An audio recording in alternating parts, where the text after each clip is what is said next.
So hi, I'm KB with the Nerdophiles. How are you both? Good to see you. Good to see you too. Listen, I absolutely love, I'm gonna start with Mindy because I love seeing Mindy shine. Aww. Like, it's one of my favorite things.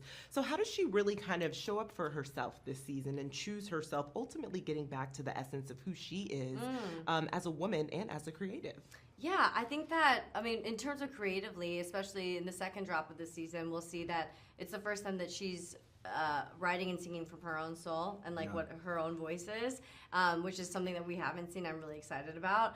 And I think that in terms of her personal life, I think that we see both her and Emily especially kind of not think about what's going to happen day to day, but who are they as a person? What are their morals? What are their beliefs?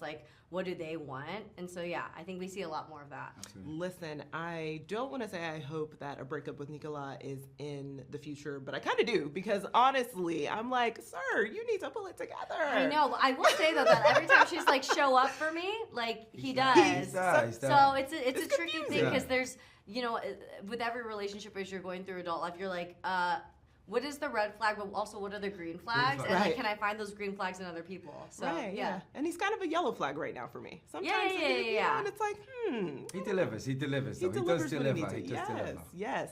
Okay, and we have to get to heartbreak, unfortunately. Alfie. Yeah.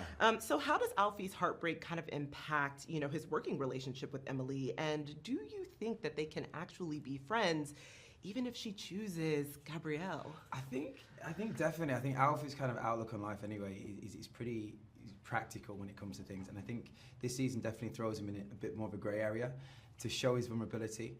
But he's also super respectful of Emily, what she does career-wise, and also who she is as a woman. And I feel like that respect and that kind of affection towards each other always has space to blossom later down the line, or whatever that is, because I think when it comes down to love, timing is such a thing. Huge. And I feel like he's kind of mature enough in his ways to kind of he's opened up so much too. We finally see a different layer of Alfie. And to think you know what, if this isn't for me, I still want this person in my life, and whatever might come from that, whatever will be.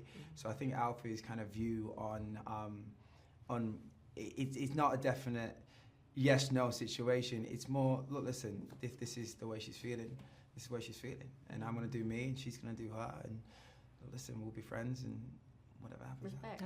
I love that. The growth. The growth. Get no Italian with it. Get no Italian with it. It's fun to see guys grow. Yeah. Bet it is. And so my last question. Obviously, it's season 4. It's kind of like go big or go home this season. Go big or go home. Yeah, exactly. So, for the fans, what would be kind of your season 4 phrase that you would tell all of the fans? This is it. This is what sums up season 4. Go big or go home, baby. There we go. That's it. Yeah. I love it. Yeah. Well, thank you both for taking the time to chat with Nerdophiles. Really appreciate it. Thank you so much. Nice to see you. Nice to see you guys really too. Fun. I love this season. What a roller coaster we go on. So you know what? I'm gonna start with Julien. So obviously, Julien has grown so much this season, and he's stepping out from under Sylvie and from under Emily's kind of shadow to gain that career traction that he really, really wants and needs. So now that Julien has asserted himself, career-wise, is there also room for love for him? Yeah, that's something very interesting, because Julien is a very particular, personal character, and I think he has a lot of, insecurities, and I feel like we're going to see that this season. I don't want to say too much. Okay. We're going to see the insecurities rise, but I hope they just give him a little something, Well, let's keep watching. Yes. And so Luke is kind of on the opposite end of the spectrum this season, because Luke definitely finds love. Even though she is a bit scandalous and she lies a ton, he has that love, but he's not able to assert himself at work or with Sylvie. So how does Luke kind of find his voice in the workplace this season? How can he find his place? You mean, Luke never find his place. Luke is not a guy who think how can I have to do that job? He put himself in a situation, and the others have to adapt. He's not adapting to the others. That's the point of Luke. You're right, actually. Yeah. Everyone just has to kind of fall in line. Yeah, With Luke. Luke never is the one to fall in line. Well, you know what? I do hope that in some ways he is able to kind of be like, Sylvie, I need more money. Or Sylvie, I want to work on this project, you know? Find his voice a little bit. Yeah. And you will discover that he is problematic for Luke. In this season, you will discover that. It's problematic to ask Sylvie some things. So he have to have counsel and advice from other people. You will discover why. Yeah, I got to sweeten the deal. So I have to ask, it's season 4 now. The fan base is so strong. We love this show so much. What would be a phrase that you guys have that you can tease the fans with about the roller coaster that's season 4? So what would be that phrase for season 4? It's Emily in Paris season 4 is everything you know about Emily in Paris, but better And even more. and even more. Oh, I love that. Well, yes, thank you both for taking time to chat with Nerdophiles. We really appreciate it. Thank you so much. Thank you so Thank much. you. Okay, I have to start with you, Darren, because you are the king of love triangles, Oh, as I like to okay. say. So can you just share, as the person who kind of created these dynamic characters, in what ways do you feel like Gabriel and Alfie have expanded Emily's worldview over the course of the series? How they expanded their worldview? Yeah, her Interesting worldview, question. yeah. To me, they're both such characters that I would, you want to spend time with both of them. They're like, and they're different, and I think that's why it's such a tough choice for Emily, because they're both. I think the fantasy is that anybody would. It's a blessing and a curse to have these two, like, amazing men as options. It's like, how can you choose? Yes.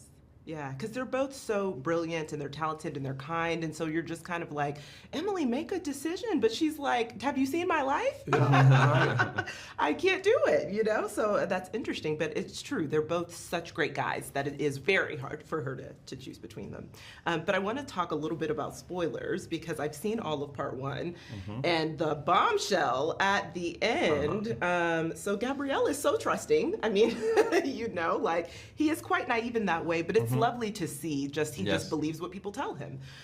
So can you share a little bit how Gabriel is going to heal in part 2 when he kind of inevitably finds out that Camille has been lying to him, even if it's just for a short period?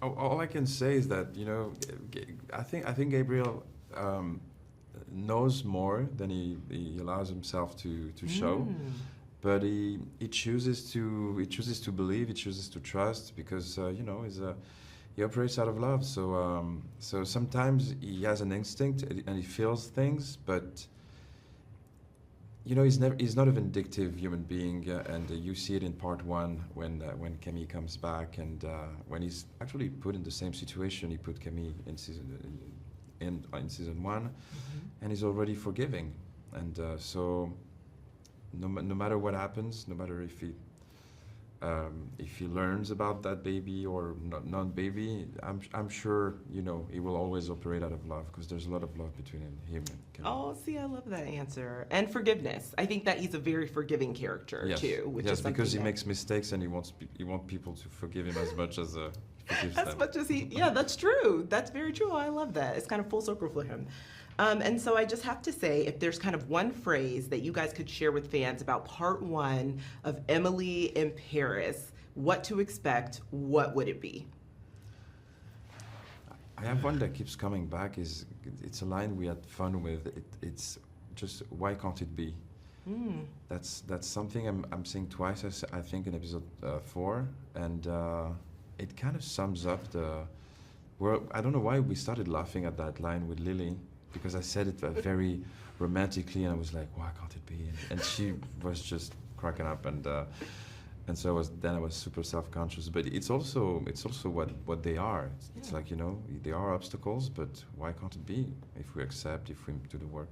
Yeah, and I like that, because, Gabriel, he's always like, we can just make it work, and Emily's always in her head about things. Yeah, Gabriel I feel like is more about, let's jump in the pool and then learn how to swim. Yeah. And Emily is more about, let's prepare, let's have a PowerPoint, and let's see if the water is, and it's actually nice to see those, you know, this duality between the two of them. But I think it's a good match. I think it's fun. Yes. Okay, Darren, what's your phrase going to be for the fans? I think it's about embracing the complications. Oh, I like that. Lovely. Well, thank you both for taking time to chat with Nerdophiles. Really appreciate it. Thank you so much. I absolutely love the show. Thank This you. part 1 has me in a tizzy. So Emily has just gone through so much. So what can you share about how she heals herself after her breakup with Alfie? And what can you tease about the woman that she kind of grows to become in season 4? I think, honestly, leaning on Mindy is really important for her. I think this season is the season of vulnerability and feeling all the feelings. For Emily, it's key for her to realize you can be a strong, independent, bold, you know, woman, and at the same time be someone who feels a lot of feelings, isn't perfect all the time, and is vulnerable. Like, you can be in existence with both things at the same time. So I think for her, it's important to embrace that, lean on her friends, specifically Mindy, to get her through that. And also focus on work, because she's really good at that.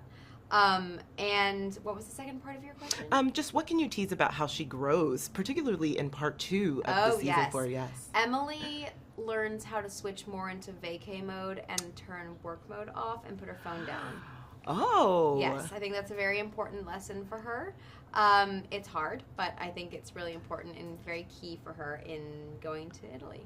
Listen, it's really hard for her to relax. So I love that she's able to just kind of we get to see her decompress a little bit. Oh, love that, love that. And so, you know, Emily started this journey really by choosing herself and taking a leap and going to Paris. So what has this show taught you about just the strength and power of choosing yourself in your life and in your career? A lot. I mean, she did take a big risk of going somewhere completely unknown without having anybody there that she knew and in the workplace too. And so I'm constantly finding myself going to new places and having to just be comfortable and confident knowing that the way that I'm walking into a situation is enough, and whatever happens I will be faced with, I just need to conquer it in the best way possible. And so seeing Emily in those scenarios has helped empower myself in those situations too, I think. Oh, I love that.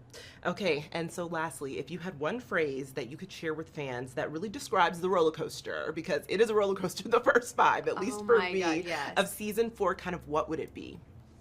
One phrase. Vive la Rome.